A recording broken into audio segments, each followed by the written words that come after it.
Hello, everyone. This is Ed Brenniger, and welcome back to the Eddie Network podcast.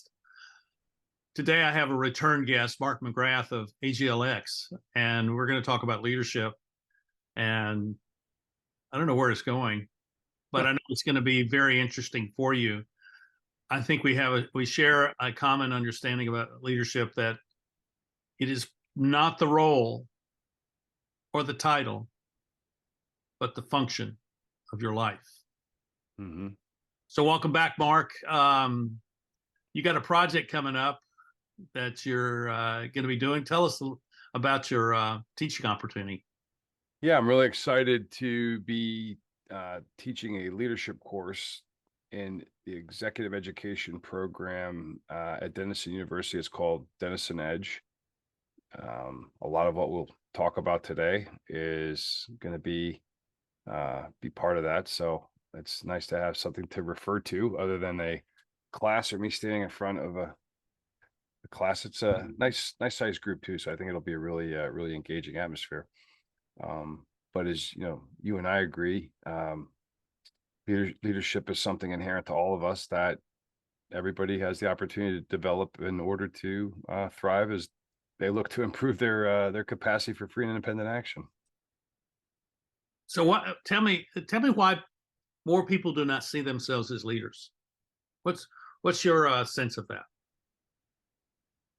Well, we could probably spend the whole podcast discussing that. I'm biased. I think you come from the liberal arts world and the humanities world too. I feel like there's a massive de-emphasis on liberal arts and humanities on one hand, which what I found with liberal arts and humanities, my undergrad, I have a BA and an MA. My BA is in history, my MA is in economics.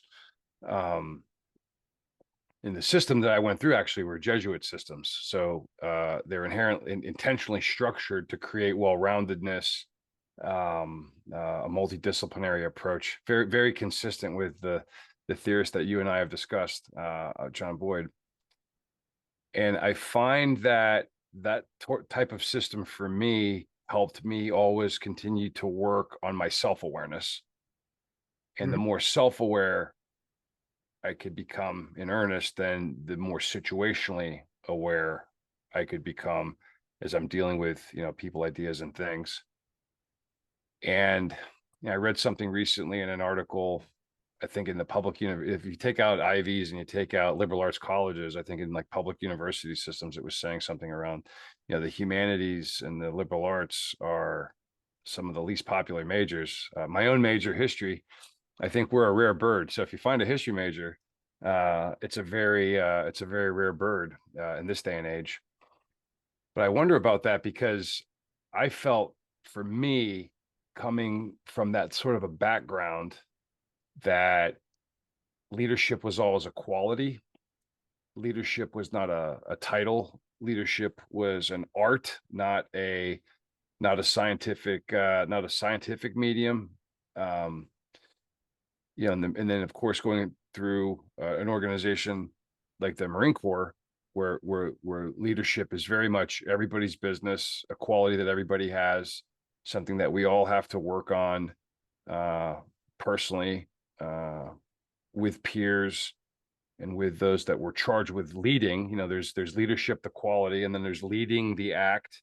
There's leadership, the title. There's all different ways to define the word leadership, but my emphasis is always on the quality that's inherent to us all. And if we're in business, leadership is essentially another good or service that we offer. Yeah. What I found early on when I began to look into leadership was that people didn't like to be called leaders. And they felt like it was placing a level of responsibility on their shoulders that they couldn't fulfill. And so it put a target on their back. And that leaders were always under scrutiny, and they didn't want to be under scrutiny because they had not been developed to be in a role where they have that kind of focus. Yeah. And I think that's kind of the way the corporate world has viewed leadership as, okay, you're going to be up here and you're going to be the focal point of whether this company is viewed as successful or not. And there's so much going on there. Yeah. It's an impossible situation to succeed at. Yeah, it's not wired for complexity. So the work that we do, and I know you've spoken with my friend and business partner and collaborator and co-host of our podcast. Um, we're trying to help people engage the world for what it is. We believe, we could kind of umbrella and say complexity, or volatility, uncertainty, complexity, ambiguity.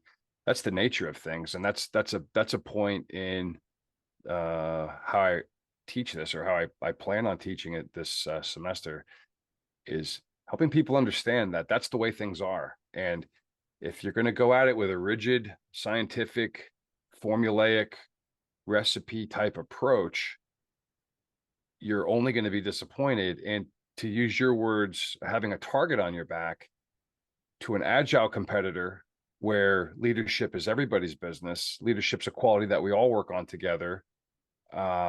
Leadership's something that we all demonstrate.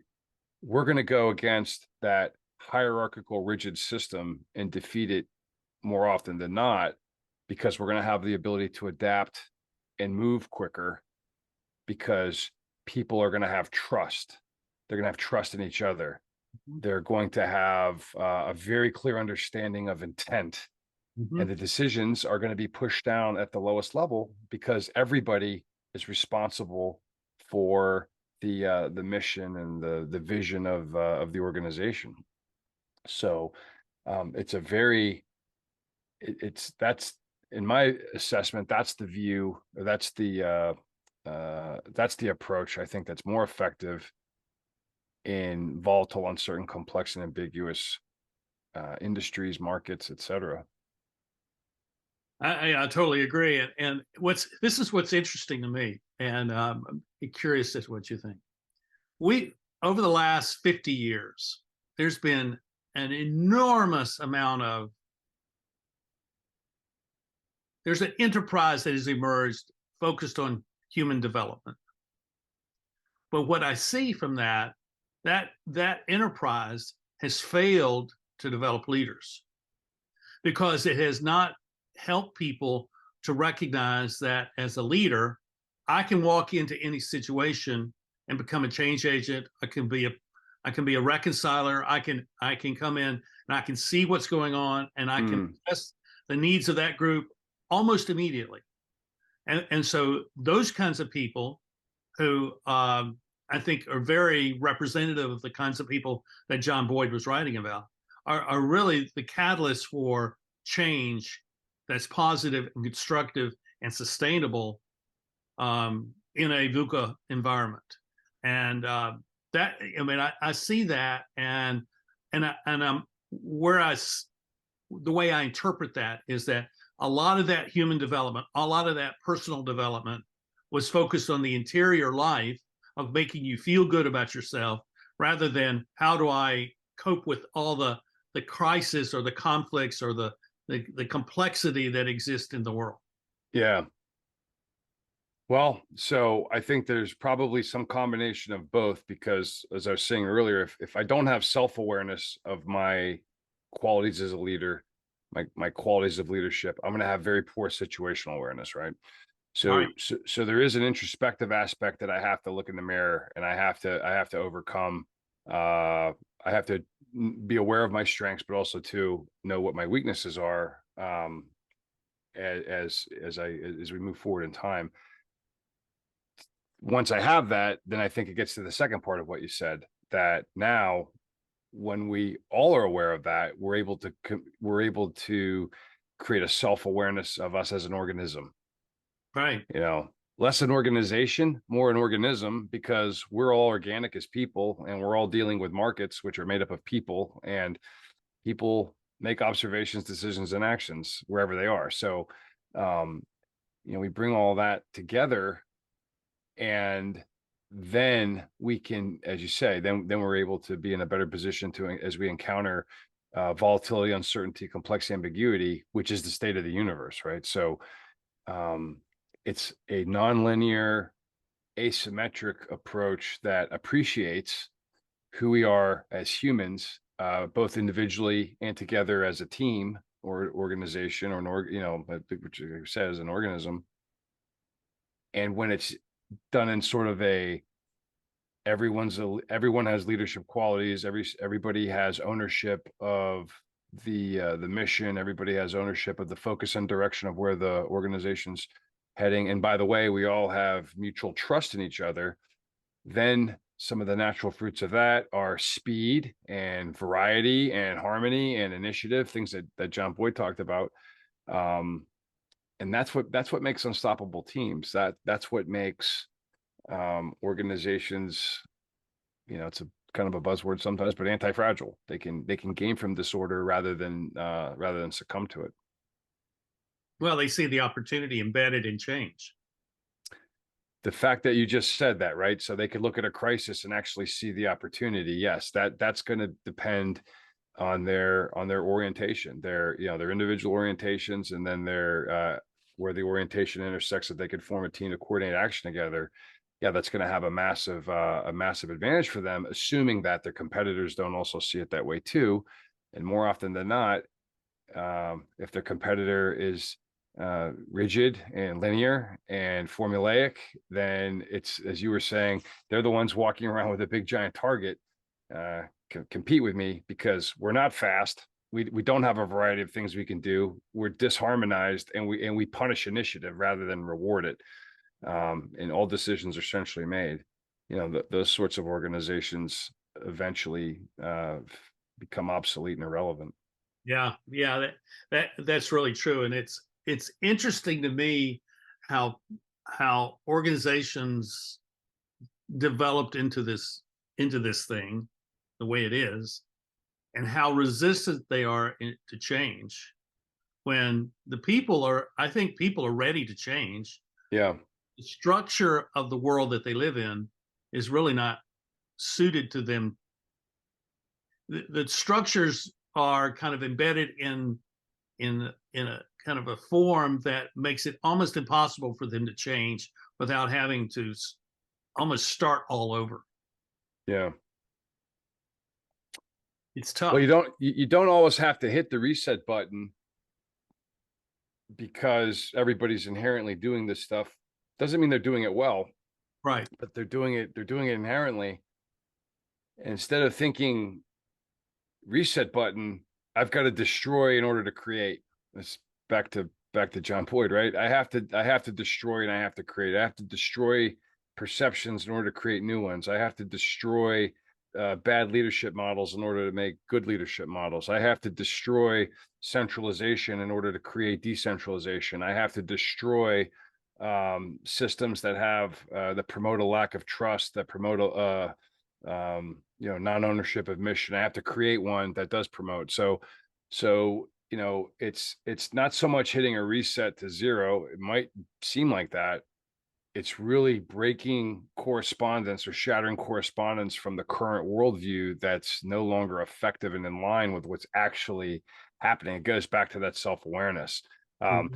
It's become kind of funny. I've said it on multiple podcasts, our own, and then others I've been interviewed on, but there's that Taylor Swift song out right now about, it's called Anti-Hero, but there's this great line in it. It says, "I'll stare directly at the sun, but never in the mirror."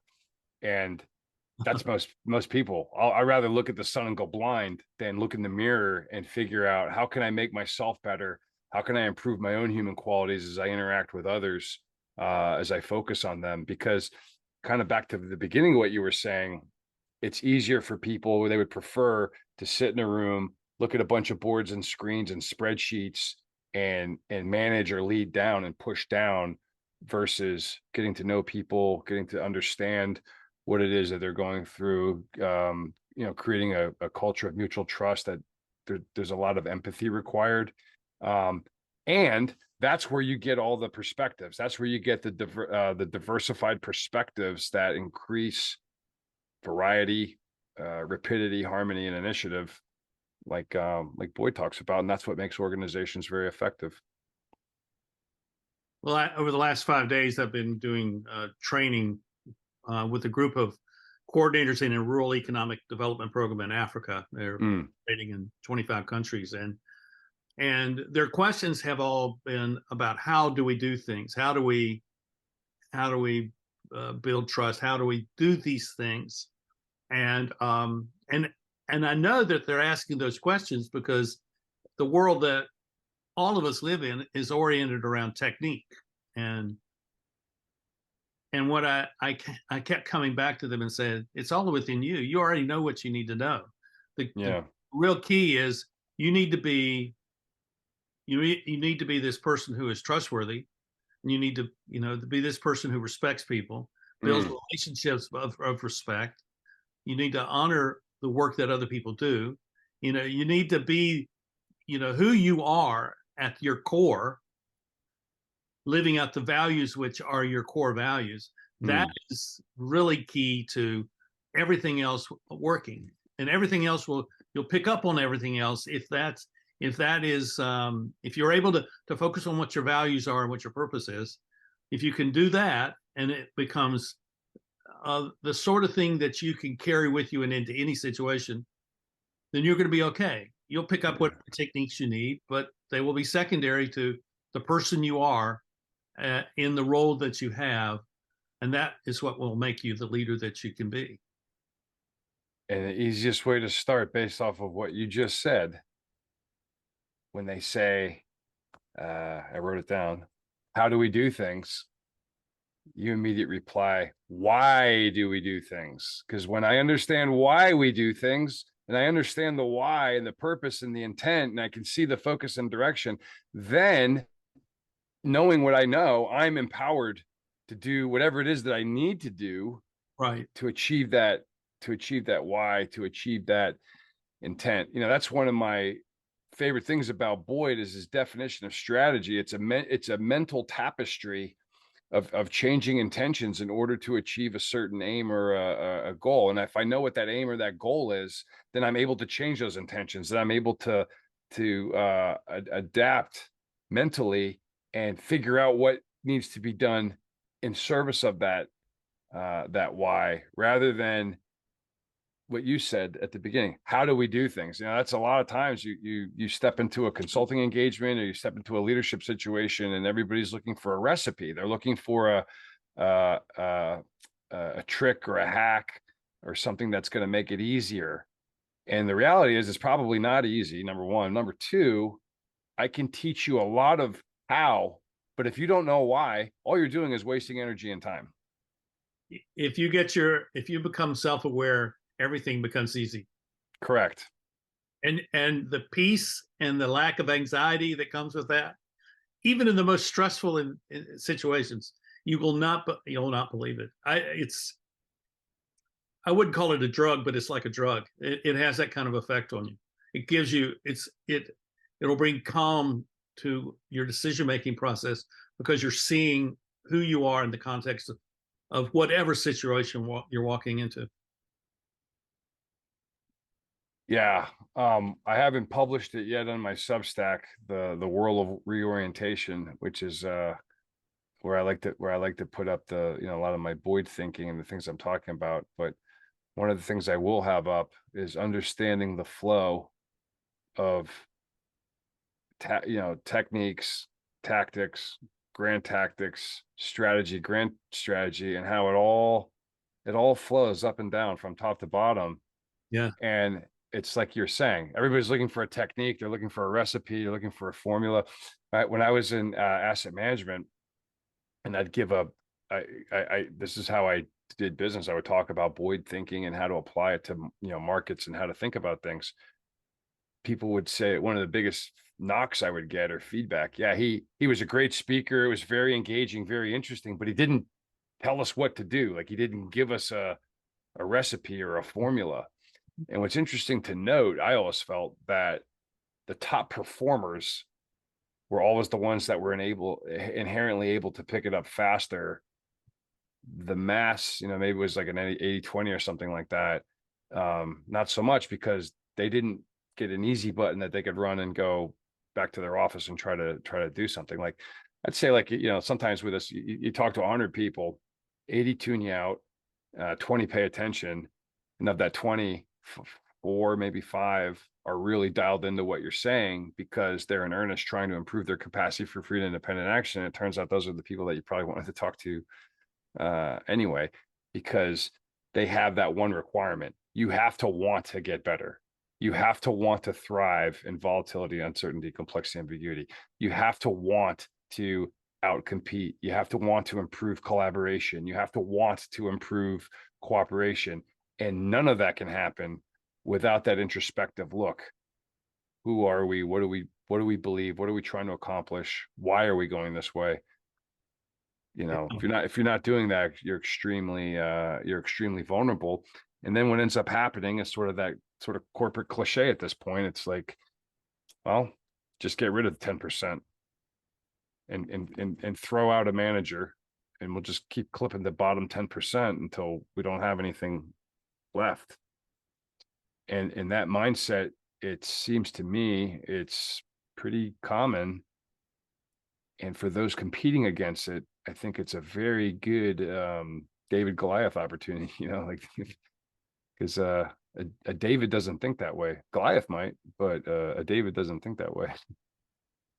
Well, you know, the thought that's been ringing around in my head for the last 2 minutes is the people that probably adapt better to this are the people who have always had to struggle to learn things, always had to struggle to get to places.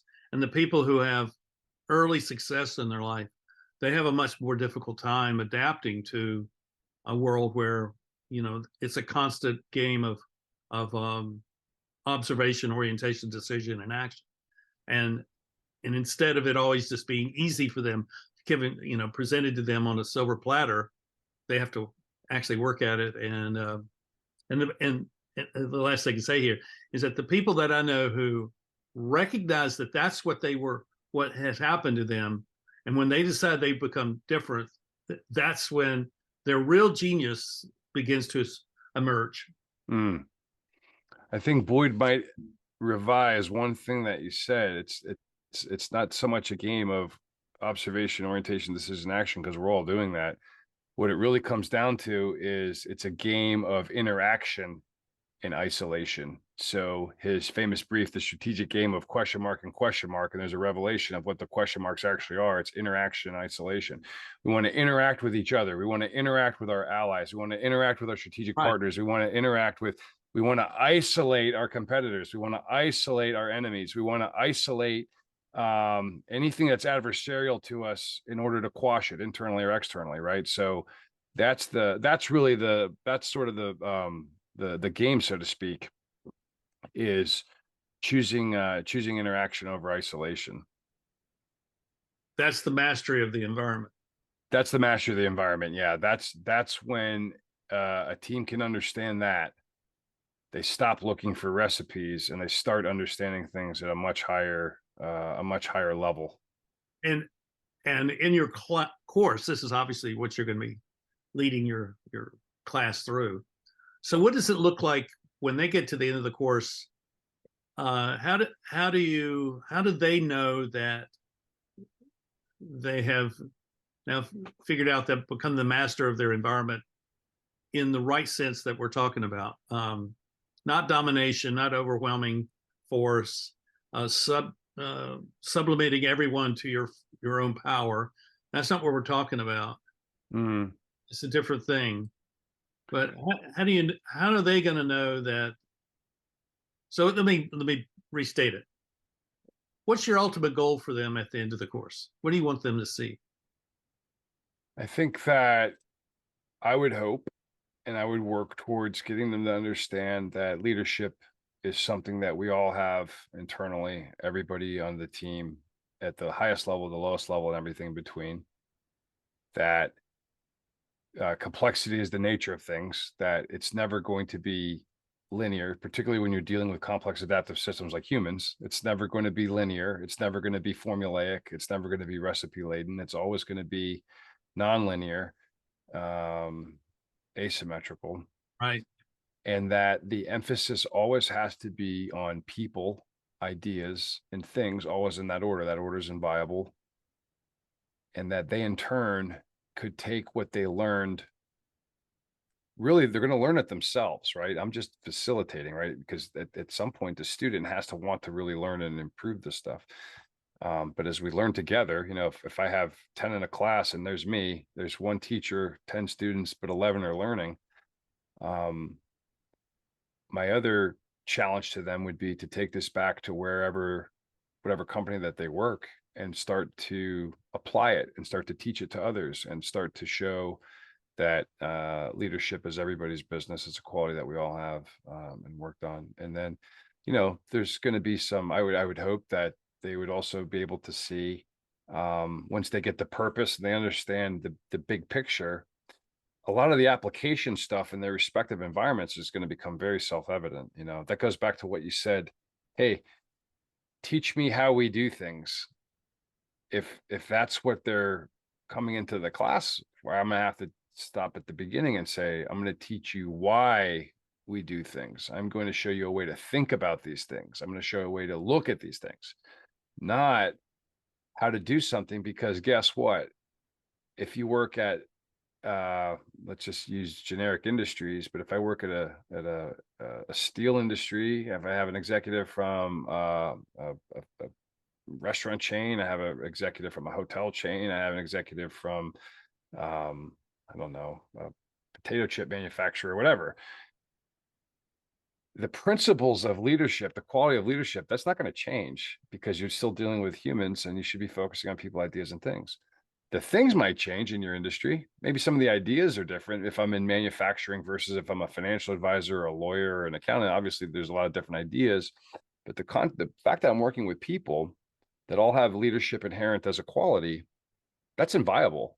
Right. That's everywhere in business. There's no getting out of that. I'm only working with people, and I want to sort of de-manage them. So like what I mean by that is, like, we manage numbers and the people manage to the spreadsheet, or they manage up because they don't want I'm going to show them that there's actually a better way. And it's like what Ponch talks about in the flow system. We're trying to create a flow. We mentioned techniques earlier.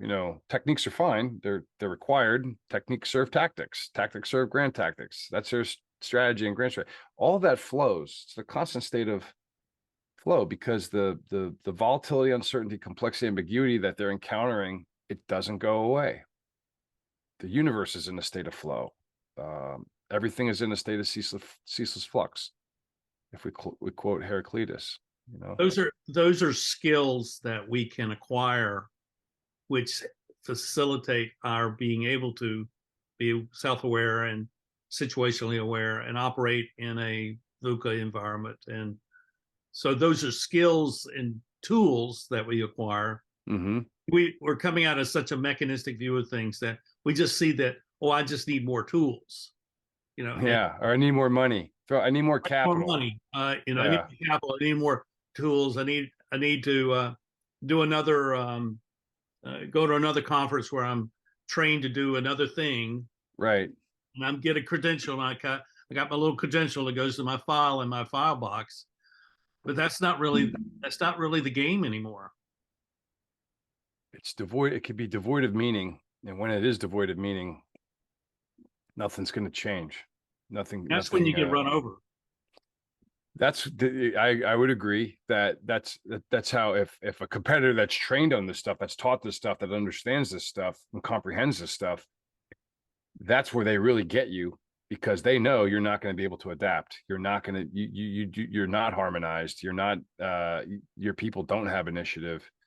I mean, it's obvious to me, like when I go into any place, you got any restaurant with somebody, or getting on an airplane, no matter where, I can sense immediately, is the focus people, ideas, and things, or is this company just have their people programmed because they're trying to avoid lawsuits, so they're trying to just they have a compliance culture, and somebody says, I have to check, and then they call the supervisor, and the supervisor has to check with their supervisor, and and it just goes on and on and on. And what you don't see is the time that's elapsed. if people check our podcast out, No Way Out, there's an episode that it's myself and Vivian Reed. She's a complexity consultant from Australia, and her expertise is sense making. And she tells this great story about how in this company that was run on metrics, one of the metrics was all inbound calls are answered on 3 rings or less. So there I am on the phone with our customer, Ed. I'm talking with Ed, and the phone keeps ringing in the background, and it rings 3 times. I pick it up and I hang it up. And I'm still talking to you, and the phone rings again 3 times. I pick it up and I hang it up. I'm Oh still my. talking to you, and the phone. And she talks about this, and on the spreadsheets, I look like a hero because, man, I took 100 calls in an hour. Boy, No. Mark's doing a great job. Let's promote him. Why? Oh, look at all the calls that he takes in. He's getting every call on 3 rings or less. And this is the standard that here that at company ABC, and this is what we teach, and this is what we want, and this is what we expect. We want everybody to be like Mark. Answer as many calls as you can. They see that as aggressiveness. Well, that's what they see. Now, here's the thing where complexity comes in. What don't they see? They don't see all of the angry people that I've hung up on. They don't Right. see that. And then they don't understand at some point, why are we losing so much business?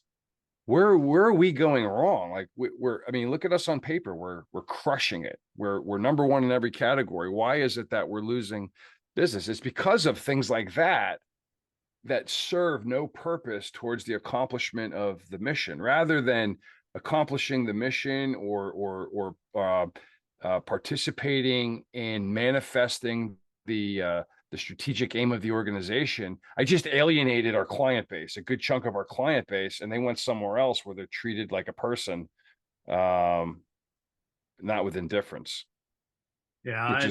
which is what happens. But that's it. That was a great example I thought that she gave. But think of all the companies that have failed, and think of how many of them, when they failed, they were number one in all categories in whatever it is that they did. Well, think of all the companies where today we have difficulty reaching someone in quality in customer service that actually can solve our problems. So Right. I had a dispute with an insurance company. I had an annuity with them, and they lost my account Mm-hmm. for 3 years, and so finally worked it out. But I'd call them up and say, I'd ask what my situation was, and they say, "Well, you don't have an account with us." I said, "Yes, I do." But you see, the person who I was talking to didn't have the authority to find out. Mm. And I said, "Well, let me speak to your supervisor." And I just talked to a supervisor once, and it was pretty apparent that his job was to kind of deflect all calls away from the company. So it's I've been in that culture too, like where everybody's managing up because they're afraid of the tyrant at the top. The hierarchy is so rigid, and it's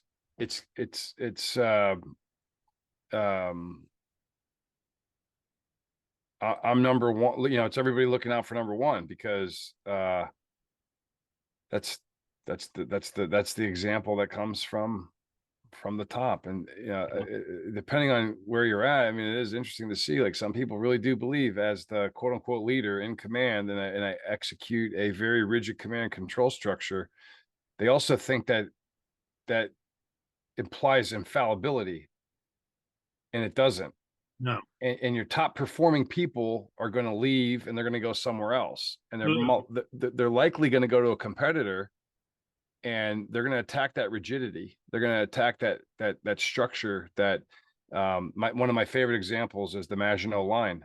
That's a lot of tech and capital, and it's a lot of effort, and we've got this, and there's no getting around this thing. This is it. We're just fine. And then a competitor goes around it, over it. They don't even go to it or through it. They go every which way except that. and then everything collapses. So as we bring this to a close, I want to ask you one last question, and this is relevant because of the people that may be in your class. So how do you define the role of CEO moving into the future?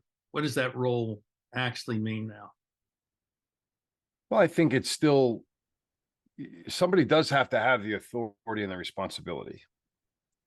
Somebody does. There's nothing wrong with having a leader. Okay.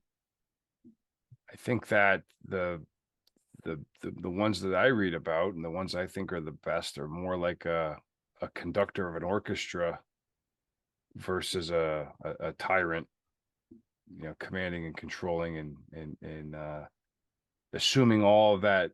The ultimate responsibility that, the buck always stops with the CEO. There's no, that's command, right? That's the first thing you learn when you assume command of a military unit. You're in command, and that's it. The buck stops with you. You're responsible for everything that this organization does or does not do. Everything they do or fail to do is your responsibility, and there's no getting around that. And I'm not advocating for that. I think that when there's an effective delegation, when there's an effective culture where everybody has ownership of the mission, everybody has ownership of the strategy, it's less about a job. It's more about sort of that it may be apocryphal, but when John F. Kennedy went down to the Rocket Center and he asked the janitor, "What do you do here?" The janitor said, "I'm putting men on the moon, Mr. President. I'm here to put a man on the moon." Does that mean that John F. Kennedy, as the president of the government, that meant that he's less responsible or has less? No, but it means that the strategy is owned and understood at multiple levels, such that the cognitive power of everybody involved is able to coalesce together and create amazing things and do amazing things. Yeah. It doesn't ever exonerate somebody from responsibility. The charge of being a CEO or a president, and that's big time. That's the buck stops with you. You are responsible. Someone that's lived on a ship, and served on a ship as a embarked Marine. That captain is absolutely solely responsible for everything on that ship. The best ones that I've been on were the delegation and ownership of the mission of the ship that worked as a well-functioning organism versus a very top-down, rigid. Not that you're never going to get away from those sorts of things, those sorts of hierarchies. I agree with you, and the way I've come to say it is that we've added another responsibility, and so now they are also the facilitator of everyone's leadership. Yeah. And if you can make that happen, then you've transformed your company. Yeah, John Lejeune, who was our, Camp Lejeune. It's a lot of argument, is it Lejeune or Lejeune, but John Archer Lejeune, who's one of the most famous Marines that really helped innovate and modernize the Marines to the organization that put them in a position where it's become what it's become. He used to say something along the lines of, when it's an officer, what's your role as a leader? It was something along the lines, I'd have to look up the exact quote, but it should be more like a teacher student where both are learning versus I'm in command. You do what I say because I'm the captain and you're the sergeant. And you do what I say. That's not how it works. We had a great concept from General Charles Krulak, who was our commandant in the Marine Corps. I still talk about it a lot. It's called strategic corporal.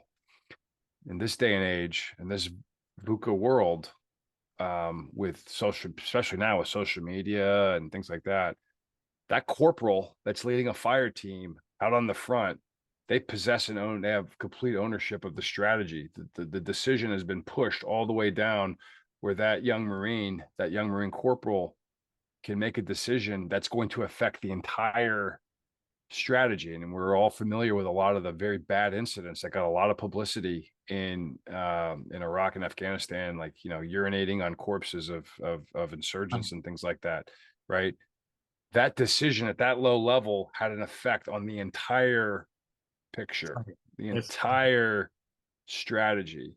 That's a bad thing on that respect.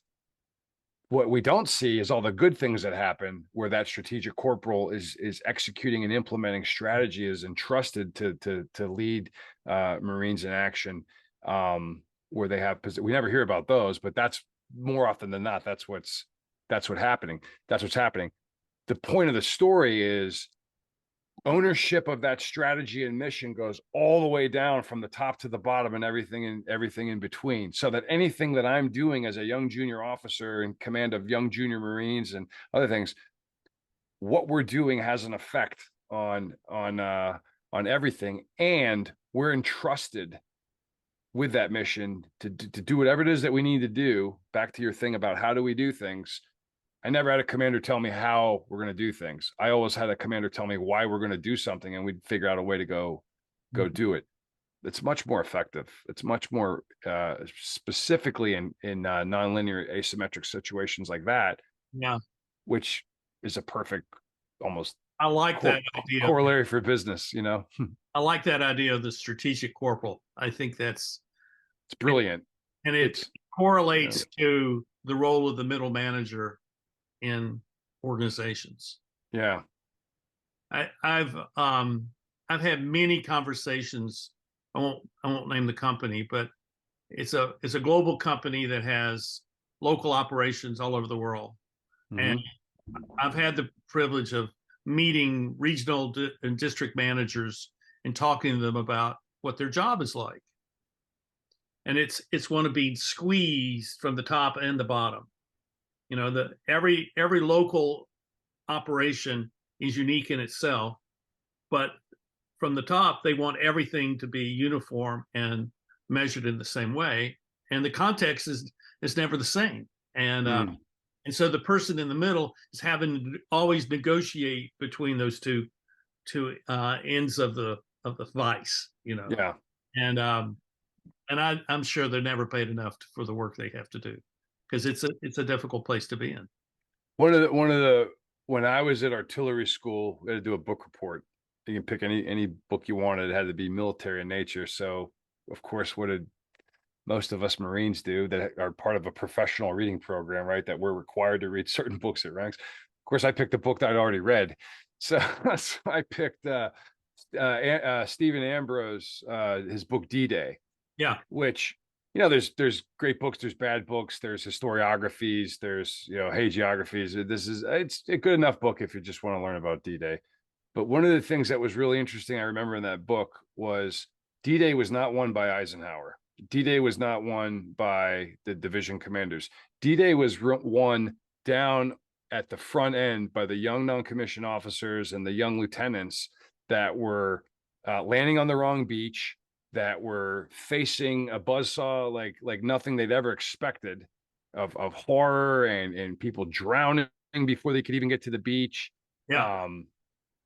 Yet somehow they made it all happen because they all knew what had to happen. They all knew the mission. Everybody knew what had to happen. They knew the why, and they were empowered to come up with their own solutions to get them through that. Now, just imagine if they had stopped to ask permission about everything.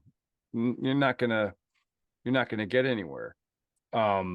Boyd uses in Patterns of Conflict, he talks about Blitzkrieg, but he also talked about the raid on Entebbe. And if you're the raid on Entebbe, where the Israeli Defense Forces rescued hostages that had been on a hijacked aircraft. Right.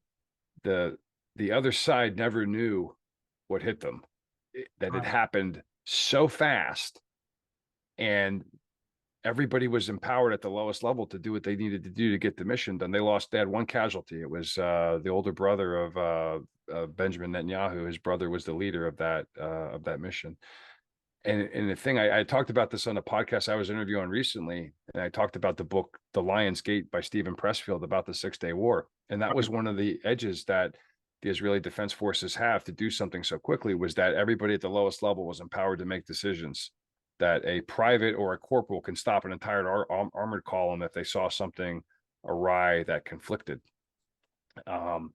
Whereas the opponents that they faced had very rigid structures, they had very rigid routines, they had very rigid permission chains, they had very rigid the inability to make decisions on their own, spur of the moment. Well, the same thing in business, that if people are not empowered to own the mission, if people are not empowered to own the strategy, to own the vision themselves, then they just have a job, and they're gonna leave as soon as they find something that pays them more money. People will do a lot more for a lot less when they belong to something and they're part of something and they're there to put men on the moon, or they're there to create beautiful spaces or something like that. That's what people resonate with, and Yeah. where that's nurtured, there's a lot of power there. So that's a good place to stop, but it's also a good place for people who are in a transition mode where you're looking for a new position. Look and analyze to what degree are the people at the lowest level of the company being empowered to fulfill the mission of the company. Right. And I think if you can answer that question, then you will know whether this is a place that you want to work or not. And if in a competitive environment, you once you understand it, you'll be able to see competitors that don't have that, and that's to your advantage.